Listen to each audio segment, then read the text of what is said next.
Good evening. Welcome to Dr. Gor Show. We're continuing with our series of mind and body medicine. To talk about this important topic, we have Dr. Kasubhai. Welcome to Dr. Gor Show. Hey, thank you very much, Dr. Gor, for inviting me. And this is a very fascinating branch of medicine, which is really growing. And the more we understand, the more we know, the more we can intervene without medications or surgery. And I really welcome the chance to speak about it. So Dr. Kasubhai started his medical career in Bombay, University of Bombay, where he did his MBBS and MD. Then he went to UK, where he got his MRCP degree. And he's been in United States, in New York, since last 20 years or so. He's an associate clinical professor at Cornell Weill Medicine, and he is associate chair of Department of Medicine in New York City hospitals and chief hospitalist. So many degrees and accomplishment. But you are much more interested and intrigued about mind and body, how our mind affects our body and what we put in our body affects our mind. And that's a subject a lot of people in the Western medicine as well are looking into it, how one can improve mind by eating the right food and how we can improve our body or diseases by working on our mind. So elaborate, how did you get involved with this topic and how you got interested in knowing about and how that has affected you personally? Right.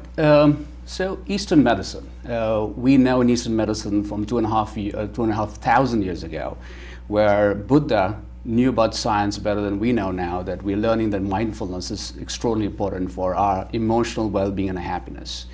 Would we learn that as a practicing physician, what we do with medications, with surgeries, etc., have a limited benefit, and they're not very long-term. So to really change a person, we have to change their mind. We have to show how powerful the mind is, and how if you have a very powerful mind and you can control it, you can control your emotions, you can change your disease state and even eliminate certain disease states, really. So if you look at these statistics in this country and you can look at what really changes your health, 50% is behavior, and behavior is regulated by your mind. Only 5 to 20% is genetics, only about 20% is environment. So if you can control your behavior, you can control what you eat, how you think, what you do, and how you exercise, you can actually control your disease state and moving towards a well person rather than a sick person. So what you're saying, half the time our health is under our control. Maybe more than 50% of the time, there is whatever we do might not be as helpful because it's not in our control, like what we inherit from our parents, where we live, the environment. But half, the 50%, we can still control it, which is really a good number, that what we eat and think, right, and how we can control our health and our diseases. So tell us about our behavior. So it is very important to note that this starts very early. By maybe when you're 15 years or 20 years of age, you're set in a way.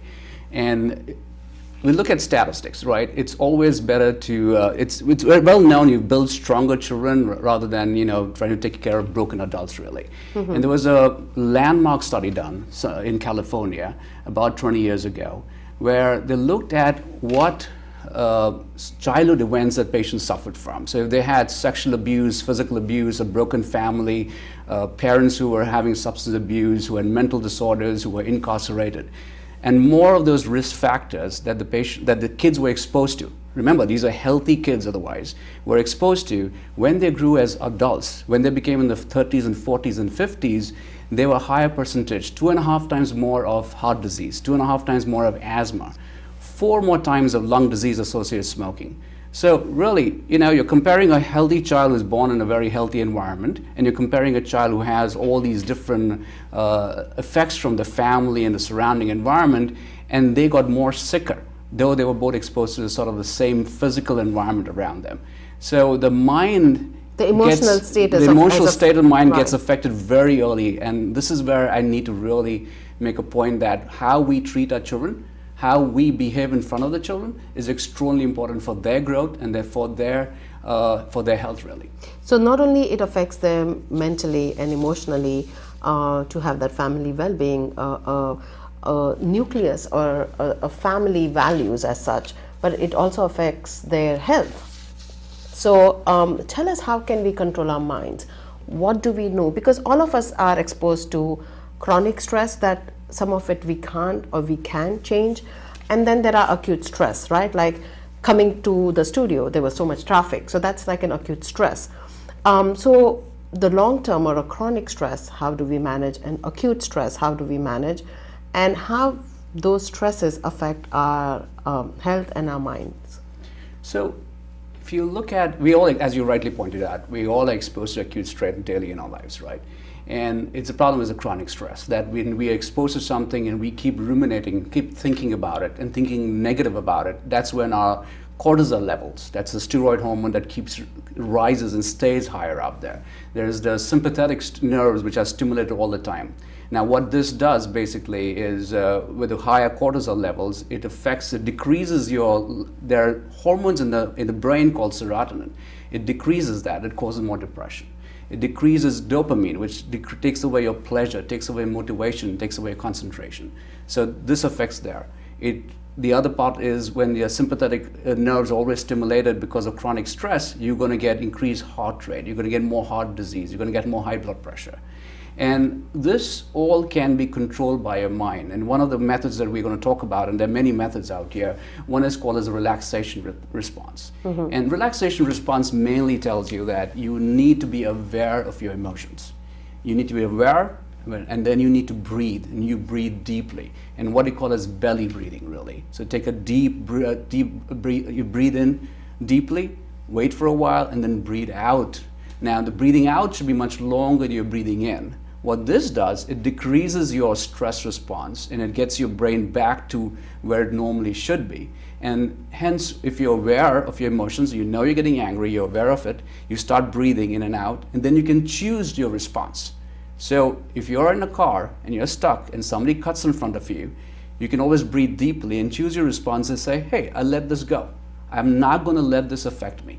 And this way, if you keep doing it all the time, you have much more control of your emotions. So like most of the time we tell people, like before you react to a situation, take a deep breath, count till number 3 and take it easy, and that immediate response or the anger kind of surpasses you.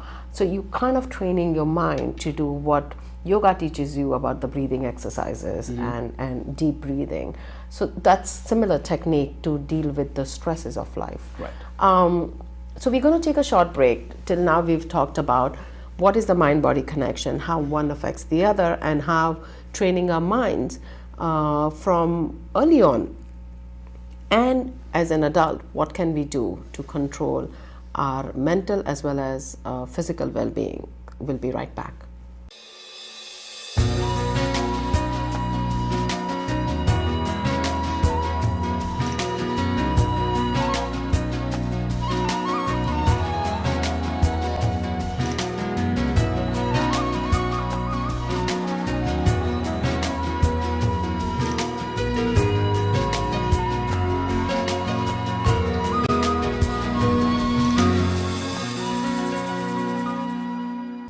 Welcome back. Today we are talking about mind-body connection, and to talk about this very important topic, there's lots and lots of studies and research, and everybody's interested in taking care of their body and mind before developing major issues. And even if you have major chronic diseases, how can you control through mind and body? To talk about this important topic, we have Dr. Kasubhai. So welcome back to Dr. Gor Show. So far we spoke about, how mind and body is connected, how so young in childhood our mind and body develop, and it gets affected by the environment we grow in. Right. Now, the food, and in Hindu mythology and in all the Vedas, they talk about how there is a sattvic food and there is non-sattvic food, right? So things like onions and garlic, there is always a saying, when you eat, it gets your temperature high. There are certain food which gets your emotions and desires. Right. So there's a lot of truth to that, right? What food we put in, how it affects our mind. So we are learning more and more about it. Right now, there are a lot of theories.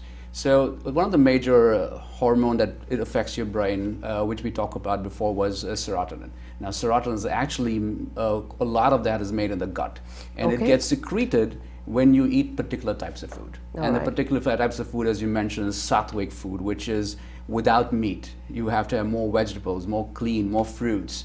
And that will increase the serotonin, which again goes into your brain and makes you feel, more. Your mood gets better. Your concentration improves a lot. The gut, which is the whole intestine, etc., is also extraordinarily important for your immune system. Correct. So again, what you eat and how you think, it affects your immune system a lot. So the thought process, positive thoughts, improves your immunity through the gut. That's what we think right now, and that's a lot of information about that. And there was a study done in England, remember, that you had mentioned in one of the passing by, that when people prayed for somebody who was sicker, and that prayers actually retrograde help their survival. Right. Yes. So there is so much power in positive thinking and prayers, even with the chronic terminal diseases. Absolutely. I mean, prayers are very important in the sense that they may or may not help the person you're praying for, but it definitely helps you a lot.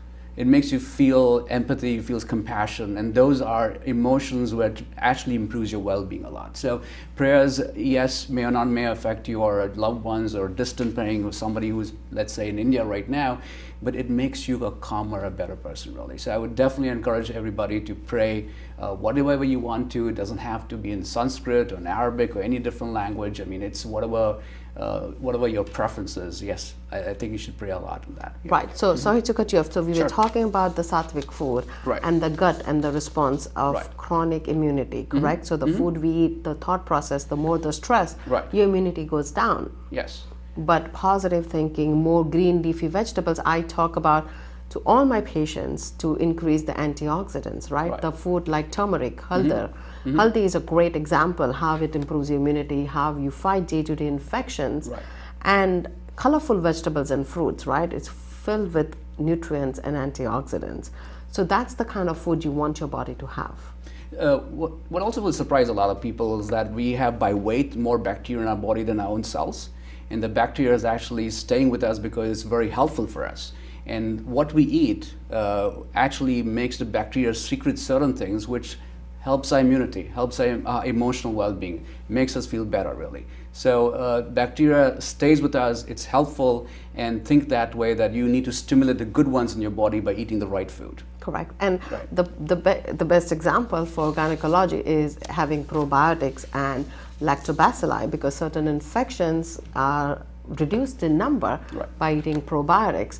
And going back to the food, I think the less processed the food it is, the more fresh, more I would say not organic, but like produced without less insecticides and pesticides are more helpful. But also the thinking process of the person who is cooking. Oh, yes. It definitely affects your own thinking. That was the thinking in Hindu, literature, that the Brahmins were supposed to cook food because of their thinking process by listening to the Vedas or whatever chanting they did while cooking. That food gave you positive thoughts compared to, somebody who had negative thoughts or had those bad ideas, and you are trying to eat those food. So what are your thoughts on that? Excellent point. And now this is actually science, right? Where there was a Japanese scientist who actually took a glass of water and said good things to the glass of water, just the water inside. He's grateful, he's happy, etc. And then he said bad things to the water. You're a nasty person, you're not a good person, it was just the water. And then he crystallized the water and looked at it. So when he said good things to the water, the crystals were very well formed. Okay, and when he said bad things to the water and they looked at the microscope, there was no crystallization, there was no formation. Now understand, 60% of what our body is all of water. So what we think is extremely important because it affects the crystallization of water in our own cells. So this was a fascinating experiment, and we'll have to do more research on that to prove how it benefits the water crystallization in our own bodies. But the positive thoughts told to the water yes.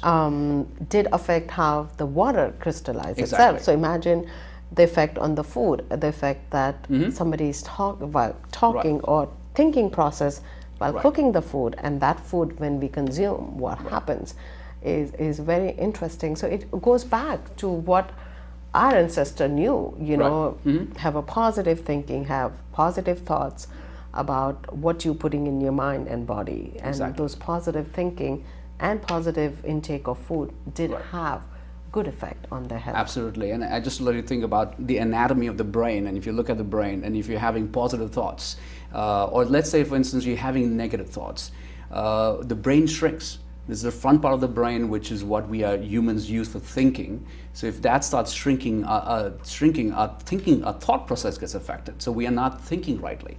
Also, there's something called as the hippocampus in the brain, which also shrinks when we have negative thoughts, when we have chronic stress. And hippocampus manages your emotions. It manages emotions. So now your emotional response is not good. So you have two problems. You cannot think properly, and your emotional response to your thinking is not good.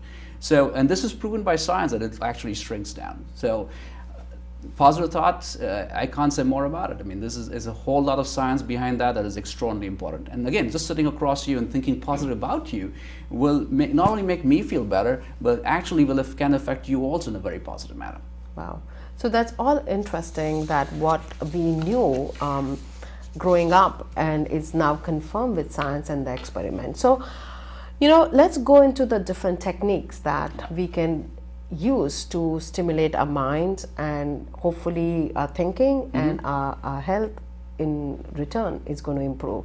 So these are very kind of weird techniques that you have been starting to utilize, but you guys are seeing effect on patients' health. So elaborate on some of those techniques of guiding your mind. Yeah, before I actually elaborate on the techniques that we're using right now, and I must say something about what we do right now. If you want to feel happy, you start having alcohol, or you start abusing drugs, or you have nicotine. You know, you do things, these are chemicals, they're very short lasting, they do not change your brain permanently.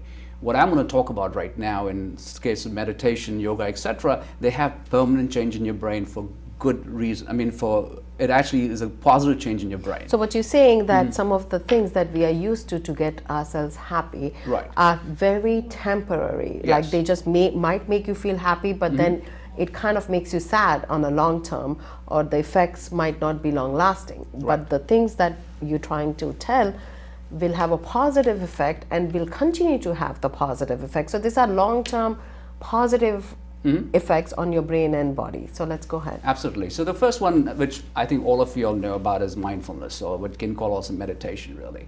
And it's being aware of your thoughts. It's being aware of your surroundings. It's being living in the present moment rather than thinking what happened in the past or what may happen in the future. As you know, if you think of your past, you get depressed. If you think of the future, you get anxious. And the idea is to stay in the present, so you're not depressed, you're not anxious.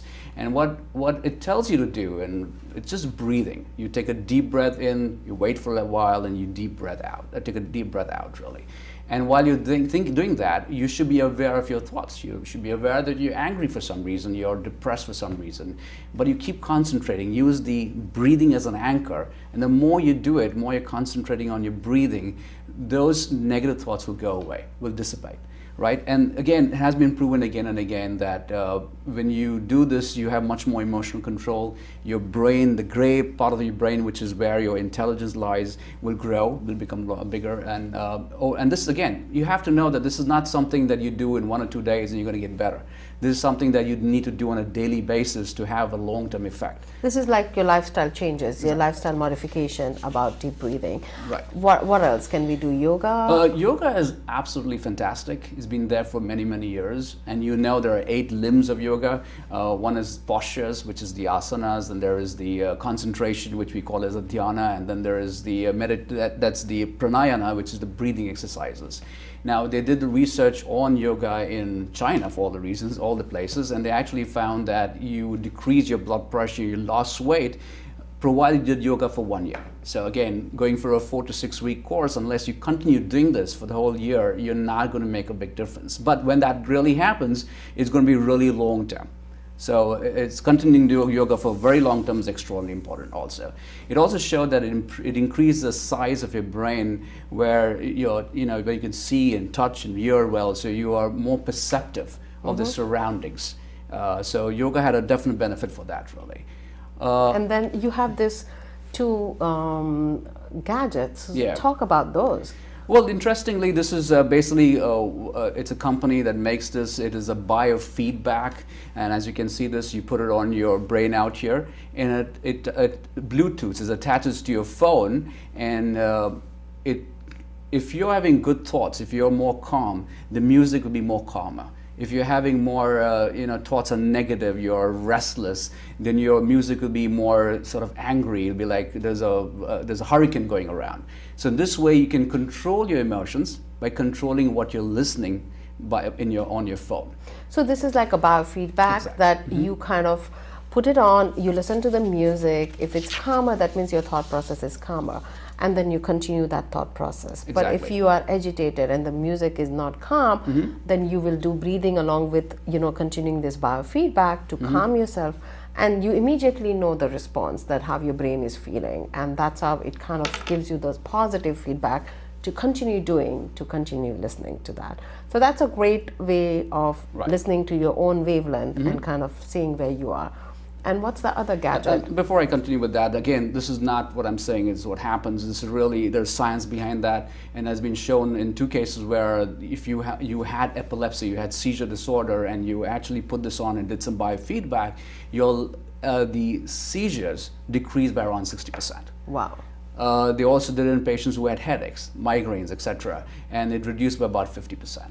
So you have, it's science. There is definite proof that it actually helps you. So it's just not some fancy gadget that we're putting on ourselves just to do meditation and look like cool about it, but it actually reduces a lot of your diseases too. So this is not like a voodoo thing, or this is not something, this is has a scientific research done, and there is a proof how this thinking and the positive feedback is affecting people's diseases by controlling the mind. Right. And what about the next gadget? Well, this gadget is very experimental, so I really would not tell anybody to use it until they have been approved and you have a physician who's talking about it and saying that you can go ahead and use it. It's a low-level direct stimulation of different parts of your brain. And by doing that... is it electric stimulation? It's electrical stimulation. There's a 9-volt battery inside that. It gives you for 20 minutes to 30 minutes a day. You can put it on in your head. And what it does, it can put in different parts of your brain. Let's say, for instance, you have addiction for something. So you put it in 2 different parts of your brain. Let's say you are depressed. You put it in different parts of the brain. Let's say you want to improve your skill in something. And it was proven that the Defense Department used it for the sharpshooters, and their skill improved 3 times by using this while they were practicing. So different parts of your brain can be stimulated to get the results that you want. Again, this is very experimental, but this is a low level of direct stimulation to your brain that can cause this. So bypassing certain electric stimulation to a different part of the brain, you are stimulating that part of the brain, and you are improving that quality that segment of the brain is supposed to control. So be it a memory, be as you said, moods, or be it concentration, it kind of improves. It's not yet FDA approved, and it's still in experimental till they find consistent results without any long-term side effects. Sure. But what it tells us that there is a way to control our minds. There's a way that either by meditation, relaxation, or biofeedback, that you get a feedback of your thinking process, or stimulation, and we can control. And there are a lot of studies being done right now, starting from animals to humans, to see how stimulating, how controlling one's mind, how are we going to control their health. And I can use some more examples, really. Sure. Some examples like, the cost of care in this country is extraordinarily high, right?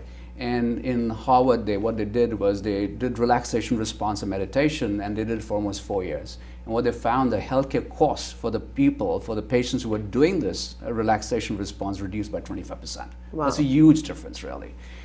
In another place, they went to a hotel and told the housekeeping staff that what you're doing right now, when you're cleaning the rooms, it's an exercise. So they were giving a positive feedback that what you're doing is an exercise. And what they noticed after a few months, that the blood pressure went down and they reduced their fat, they lost weight also. As compared to the other housekeeping part, which were the control, they didn't tell them that this was an exercise, that there were no changes. But just by telling them what you're doing is an exercise, they actually reduce the blood pressure. There is and the not fat. just work, it's helping you It's helping to you. get healthier. Exactly. So that Exactly. positive thing, like, oh yes, I'm losing weight, I'm going Right. to be healthier, I'm exercising, Right. that positive thought helped them. And this you can carry this out to your home when you're, let's say, washing dishes, you're cleaning your house. If you think positive about it, you're thinking this is a part of a meditation, that what you're doing is actually cleaning the house, making it better. This actually helps a lot in making you more happier. Correct. And this has been proven again and again. And about also this. keeping a healthy house, open air, brightness, Yes. that all Vastu medicine tells us that that's Right. great, because it gives you that positive thinking, positive feel, and Right. environmental effect. So I think this is a very intriguing subject, and more we kind of read and research about it, it is kind of telling us that what our ancestor knew, what is written in our religious or I take it as philosophical books, is right, it's confirmed, and that's the way to live healthier.